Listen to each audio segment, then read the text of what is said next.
Hello दोस्तों alcohol phenol ether lesson का आज छठा एपिसोड है और इसमें हम पढ़ेंगे अल्कोहल फिनोल और ईथर जो फंक्शनल ग्रुप है इसकी संरचना से रिलेटेड कुछ क्वेश्चंस पढ़ेंगे अपने। आपकी बुक के अंदर जो हेडिंग है वो है प्रकार्यात्मक समूह मतलब फंक्शनल ग्रुप। ये हेडिंग के अंडर जो क्वेश्चन आने वाले हैं उस टॉपिक को मैं एज ए क्वेश्चंस करवा रहा हूं। ठीक है, जैसे आपके सामने मैंने 3 क्वेश्चन लिखे। क्या क्वेश्चन लिखे? पहला क्वेश्चन लिखा कि अल्कोहल में ऑक्सीजन जो होता है वो sp3 संकरित होता है, परंतु बंध कोण 109 डिग्री 28 मिनट से कम होता है। क्यों? क्योंकि जब sp3 संकरण होता है तब तो बंध कोण 109 डिग्री 28 मिनट होना चाहिए, लेकिन ये 109 डिग्री 28 मिनट से कम होता है। क्यों? पहला क्वेश्चन हमारा ये है। चलिए पहले अपने अल्कोहल जो स्ट्रक्चर है उसकी बात अपने करते हैं। जैसे मैंने बनाया मैथेनॉल, ये मेरे पास CH3 और O और H इस तरीके से था। ऑक्सीजन के बाह्यतम कोष में 6 इलेक्ट्रॉन होते हैं, 2 लॉन पेयर के रूप में 2 लॉन पेयर पड़े हैं और 2 इलेक्ट्रॉनों ने बंध बना रखे हैं। ये अल्कोहल है। अगर यहां पर R आ जाएगा तो सभी अल्कोहल को ये रिप्रेजेंट करेगा। मैंने अगर CH3 लगा दिया तो ये सिर्फ मैथेनॉल है। क्लियर? अब बात करते हैं इस ऑक्सीजन की। तो इस ऑक्सीजन का अगर बच्चों आप संकरण निकालें तो GOC में पढ़ा है संकरण बराबर होता है सिग्मा बंधों की संख्या प्लस एकांकी इलेक्ट्रॉन युग्मों की संख्या।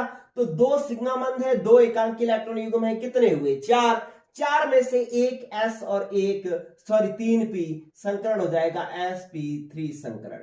ठीक है, sp3 संकरण हो जाएगा। लेकिन ये कह रहा है कि जब sp3 संकरण होता है तब ये वाला बंध कोण तो 109 डिग्री 28 मिनट होना चाहिए, लेकिन ये बंध कोण 109 डिग्री 28 मिनट से कम होता है। ठीक है, ये हमारा क्वेश्चन है कि ऐसा क्यों। तो ये 109 डिग्री 28 मिनट से क्या है? कम है। ऐसा क्यों? तो आपका बहुत आसान सा आंसर है क्या कि ऑक्सीजन पर 2 एकांकी इलेक्ट्रॉन युग्म पड़े होते हैं, इनमें लॉन पेयर प्रतिकर्षण होता है। ये लॉन पेयर जो है इस बॉन्ड पेयर को प्रतिकर्षित करते हैं। इस तरीके से जब ऊपर पड़े लॉन पेयर इन बॉन्ड्स को प्रतिकर्षित करेंगे तो ये बंध जो है नीचे झुक जाएंगे, और नीचे झुक जाएंगे तो ये बंध कोण जो है वो 109 डिग्री 28 मिनट से क्या हो जाएगा बच्चों? कम हो जाएगा। तो आपका आंसर होगा क्योंकि ऑक्सीजन पर 2 लॉन पेयर पड़े होते हैं, एकांकी इलेक्ट्रॉन युग्म पड़े होते हैं, इनमें एकांकी इलेक्ट्रॉन युग्म प्रतिकर्षण होता है, और फिर ये एकांकी इलेक्ट्रॉन युग्म बॉन्ड युग्म मतलब बंध युग्म को जो है प्रतिकर्षित करते हैं, जिससे बंध युग्म नीचे झुक जाते हैं, और बॉन्ड नीचे झुक जाएंगे तो बंध कोण का मान जो है 109 डिग्री 28 मिनट से कम हो जाएगा। ठीक है बच्चों, तो ये आपका पहला क्वेश्चन, ये कि बंध कोण कम क्यों होता है, ये बात समझ में आ गई, और साथ में अल्कोहल क्रियात्मक समूह की संरचना भी समझ में आ गई। चलिए ये आपकी बात हुई एक। चलिए अब बारी है दूसरे क्वेश्चन की। ठीक है, दूसरा क्वेश्चन क्या कहता है? कहता है कि फिनॉल में CO बंध लंबाई 136 पिकोमीटर दे रखी है, मैथेनॉल में CO बंध लंबाई 142 पिकोमीटर दे रखी है, से कम होती है। मतलब मैथेनॉल में तो C और O के बीच की बंध लंबाई 142 पिकोमीटर होती है, और जबकि फिनॉल में CO बंध लंबाई 136 पिकोमीटर होती है। इट मींस फिनॉल में कम होती है, मैथेनॉल में ज्यादा होती है। तो मैथेनॉल में मैंने ये बना रखा है मैथेनॉल। अब ये बात क्या कर रहा है? ये पहले वाले क्वेश्चन का आंसर तो हो गया, अब अपने दूसरे क्वेश्चन की बात कर रहे हैं। दूसरे क्वेश्चन में हमें इन चीजों की जरूरत नहीं है, इसलिए मैं इसकी बात सीधी करता हूं। इधर देखें, क्या बस एक काम मैं एक्स्ट्रा करता हूं कि यहां पर जो कार्बन है ना, इस कार्बन को मैं अलग अलग हाइड्रोजन जो है इसके सारे अलग अलग कर देता हूं, ये लो। ठीक है, अब ये क्वेश्चन क्या कह रहा है?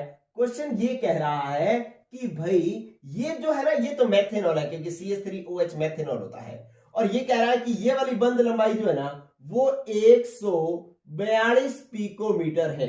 142 142 पिकोमीटर है ये वाली बंध लंबाई। जबकि फिनॉल के अंदर ये बंध लंबाई देखी जाए तो फिनॉल, आप हमें पता है कि बेंजीन के ऊपर OH होता है तो हम उसे फिनॉल कहते हैं। तो ये लो, ये आपके पास है O और H, ये फिनॉल है।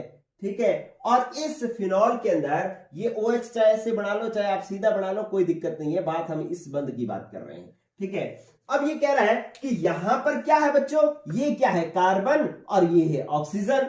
अब कार्बन और ऑक्सीजन के बीच में बंध लंबाई जो है ये वाली किसमें, फिनॉल में कितनी होती है, 136 पिकोमीटर होती है। क्यों, मतलब ये बंध लंबाई कम होती है, ये ज्यादा होती है, क्यों, ये आपका क्वेश्चन है। चले करें सॉल्व इसको। देखें बच्चों, आपका पहला क्वेश्चन जो है ये इस तरीके से हल होगा। क्या कहेगा कि आंसर नंबर, आपको आंसर देना है तो पॉइंट डालना पड़ेगा, पॉइंट नंबर 1। पहला तो हम इसको संकरण के आधार पर समझा सकते हैं। किसके आधार पर, संकरण के आधार पर समझा सकते हैं। संकरण के आधार पर समझाएं तो ये वाला कार्बन जो है ना, इस कार्बन के साथ में 4 सिग्मा बंध है, इसलिए इस कार्बन का संकरण जो है किसमें, मेथेनॉल में। मेथेनॉल में कार्बन जो है वो कैसा है, मेथेनॉल में कार्बन sp3 संकरित है, sp3 संकरित है। और जबकि फिनॉल में ये वाला कार्बन देखो तो ये वाला, इसके अंदर 1 सिग्मा बंध, 2 सिग्मा बंध, 3 सिग्मा बंध, ये वाला तो क्या है, पाई। पाई को हम संकरण में गिनते नहीं, तो इट मींस 3 ही सिग्मा बंध हुए।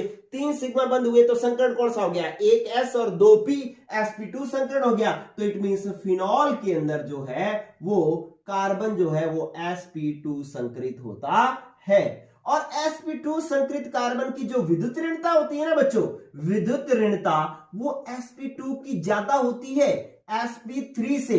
sp3 से sp2 की विद्युत ऋणता क्या होती है, अधिक। विद्युत ऋणता मतलब बंध के इलेक्ट्रॉनों को खींचने की पावर, ठीक है। जब ये ज्यादा होगी तो ये बंध को अपने पास खींच करके रखेगा, बढ़ने नहीं देगा, इसलिए फिनॉल की में कार्बन ऑक्सीजन बंध लंबाई कम होती है, ठीक है। तो आप कहेंगे कि फिनॉल में कार्बन sp2 संकरित होता है जिसकी विद्युत ऋणता अधिक होती है, इसलिए वो ऑक्सीजन और कार्बन के बीच के बंध को थामे रखता है, बढ़ने नहीं देता, इसलिए जो है ये बंध लंबाई क्या होती है बच्चों, कम होती है। और कितनी होती है, 136 पिकोमीटर होती है। और जबकि मेथेनॉल में तो ये वाला कार्बन sp3 संकरित है, sp3 संकरित है तो विद्युत ऋणता क्या हुई, कम हुई। तो ये ऑक्सीजन बंध के इलेक्ट्रॉनों को खींच के इधर रखेगा तो ये बंध लंबाई बढ़ जाएगी और कितनी हो जाएगी, 142 पिकोमीटर हो जाएगी।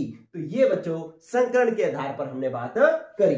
अब देखिए दूसरा जो इसका आधार है वो है अनुनाद। आप इसको 2 आधार पर समझाएंगे, एक संकरण के आधार पर और एक अनुनाद के आधार पर। आप देखें कि इस मेथेनॉल में तो कहीं भी अनुनाद नहीं हो सकता। अनुनाद क्यों नहीं हो सकता, क्योंकि लोन पेयर तो है लेकिन एकांतर क्रम में कहीं डबल बॉन्ड नहीं है, क्योंकि अनुनाद की शर्त होती है कि लोन पेयर फिर सिंगल बॉन्ड फिर डबल बॉन्ड आना चाहिए। यहां पर लोन पेयर तो है, फिर सिंगल बॉन्ड भी है, लेकिन आगे कहीं डबल बॉन्ड नहीं है, इसका मतलब मेथेनॉल में अनुनाद नहीं होता। लेकिन फिनॉल में देखो बच्चों, ये रहा लोन पेयर और ये रहा सिंगल बॉन्ड और ये रहा डबल बॉन्ड, इसके अंदर एकांतर क्रम में है तो यहां पर अनुनाद हो जाएगा। तो अनुनाद कैसे बनेगा कि आप लिखेंगे कि अनुनाद हेडिंग में लिखेंगे कि फिनॉल में क्या है, अनुनाद हो सकता है या अनुनाद होता है, ठीक है। अनुनाद होने से क्या होगा, इधर देखें, ये मैंने बढ़ाया फिनॉल, बेंजीन के ऊपर लगाया OH, यहां पर लोन पेयर, यहां पर लोन पेयर, ठीक है। और ये एकांतर क्रम में डबल बॉन्ड होते ही हैं बेंजीन के अंदर। तो चलिए अब क्या होगा कि ये लोन पेयर इधर जाएंगे और ये बॉन्ड पेयर उठ करके इधर जाएगा, ठीक है। आपको अभी इन 2 चीजों को समझने के लिए 2 चीजें की जरूरत पड़ी, एक तो संकरण की जरूरत पड़ रही है, एक अनुनाद की जरूरत पड़ रही है। ये दोनों ही टॉपिक मैंने जीओसी में करवा रखे हैं, ठीक है। और इसका लिंक का जो डिस्क्रिप्शन जो मैं या फिर ऊपर आई बटन में मैं जो है इसका लिंक दे दूंगा। अगर किसी को नहीं आता अनुनाद बनाना या संकरण नहीं आता तो वो वहां पर जाकर के इसको देख सकता है, बहुत अच्छी वीडियोस हैं वो। चलिए अब क्या होगा कि ये लोन पेयर इधर आएगा, ये बॉन्ड पेयर उठ करके इधर आएगा, तो अगली अनुनादी संरचना जो है वो इस तरीके से बनेगी कि आपके पास बेंजीन और यहां पर क्या आ जाएगा, डबल बॉन्ड और O, फिर H, एक लोन पेयर बच गया, प्लस बच गया और ये बॉन्ड उठ करके इधर आ गया तो ये आ गया माइनस। ये अपने पास इसकी अनुनादी संरचना है। आगे और अनुनाद चलेगा, ये माइनस बंद बढ़ाएगा, बंद आगे माइनस बढ़ाएगा, ये सारी अनुनादी संरचनाएं आपने बनानी है, ठीक है। जब ये क्वेश्चन का आंसर आप देंगे तो ये अनुनादी संरचनाएं आपको बनानी है, लेकिन मैं नहीं बना रहा क्योंकि मैंने आपको ये पहले बहुत बार बनवा रखी है और दूसरी जो अनुनाद वाली वीडियोस के अंदर, ठीक है, और आगे भी मैं इसको बनवाऊंगा, ठीक है, आगे एक और 2 क्वेश्चन आएंगे, उनके अंदर भी मैं बनवाऊंगा। जीओसी में ये बहुत बार बनाई है, तो इसलिए अब आपकी प्रैक्टिस हो जानी चाहिए। चलिए, मैं यहां पर सीधा लिख रहा हूं कि अनुनाद के कारण CO में द्विबंध के गुण आ जाते हैं। क्या हो रहा है यहां पर? अनुनाद के कारण CO में द्विबंध के लक्षण आ जाते हैं, द्विबंध के लक्षण आ जाते हैं। और ये द्विबंध के लक्षण आ जाने के कारण ये जो बंध लंबाई है वो कम हो जाती है, क्योंकि एकल बंध की तुलना में द्विबंध जो है वो छोटा होता है। ठीक है बच्चों, तो इस तरीके से आप संकरण और अनुनाद के आधार पर इस क्वेश्चन को सॉल्व कर सकते हैं। चलिए भाई, इस प्रकार से अब आपके पास नेक्स्ट क्वेश्चन जो है वो लास्ट क्वेश्चन है कि ईथर में ऑक्सीजन sp3 संकरित होता है। अब sp3 संकरित होगा तो बंध कोण कितना होना चाहिए? 109 डिग्री 28 मिनट होना चाहिए, लेकिन यहां पर ईथर में 109 डिग्री 28 मिनट से बंध कोण क्या होता है? ज्यादा होता है। क्यों? ठीक है बच्चों, तो इस क्वेश्चन को आपको समझाना है, बहुत ही आसान है, बिल्कुल 1 मिनट में आपको समझ में आ जाएगा। इधर गौर करें, क्या है कि आपके पास ये रहा ईथर, मैंने मान लो 2 कार्बन जोड़ दिए, ये लो इस तरीके से ऑक्सीजन, और ऑक्सीजन के दोनों तरफ 2 एल्किल ग्रुप होते हैं, तो उसको हम ईथर कहते हैं। ठीक है, अब इसके साथ 3 हाइड्रोजन जुड़े हुए हैं और इसके साथ भी 3 हाइड्रोजन जुड़े हुए हैं। ठीक है, ऑक्सीजन के बाह्यतम कोश में 6 इलेक्ट्रॉन होते हैं, तो 2 लोन पेयर हो गए और 2 इसने बंध बना लिए। ठीक है, अब यहां पर इस ऑक्सीजन का संकरण कौन सा है? sp3 संकरण है, क्योंकि 2 लोन पेयर और 2 बंध 4 हो गए, 4 में से 1 s और 3 p, sp3 संकरण हो गया। तो यहां पर ये बंध कोण कितना होना चाहिए? ये बंध कोण होना चाहिए 109 डिग्री 28 मिनट का। लेकिन बच्चों क्या है कि आपको ये तो पता है कि ये लोन पेयर जो है इस बॉन्ड पेयर को इधर धक्का देते हैं, मतलब एकांकी इलेक्ट्रॉन युग्म बंध युग्म को प्रतिकर्षित करते हैं, लेकिन ये जो एल्किल ग्रुप है ना, इनमें आपस में भी प्रतिकर्षण होता है, और ये जो प्रतिकर्षण होता है ना, ये ज्यादा प्रबल होता है इसकी तुलना में। बड़े समूह हैं, इसलिए ये बड़े समूह आपस में एक दूसरे को ज्यादा प्रतिकर्षित करेंगे, तो ये बंध क्या हो जाएंगे? ऊपर उठ जाएंगे, और ऊपर उठ जाएंगे तो ये बंध कोण 109 डिग्री 28 मिनट से ज्यादा हो जाएगा। तो आपसे जब पूछा जाता है कि ईथर के अंदर ऑक्सीजन sp3 संकरित है, लेकिन बंध कोण 109 डिग्री 28 मिनट से ज्यादा है, क्यों? तो आप कहेंगे क्योंकि इसके अंदर एल्किल समूह का प्रतिकर्षण लॉन पेयर बॉन्ड पेयर मतलब एकांकी इलेक्ट्रॉन युग्म बंध युग्म के प्रतिकर्षण से ज्यादा प्रबल होता है, इसलिए ये प्रतिकर्षित होकर के ऊपर उठ जाते हैं और बंध कोण का मान 109 डिग्री 28 मिनट से अधिक हो जाता है। ठीक है बच्चों, तो ये हुए आपके पास 3 क्वेश्चन, और प्रकारात्मक टॉपिक समूह जो टॉपिक है वो भी आपका हो गया कंप्लीट। ठीक है दोस्तों, आज के लिए इतना ही। पढ़ते रहें। Good luck, good bye.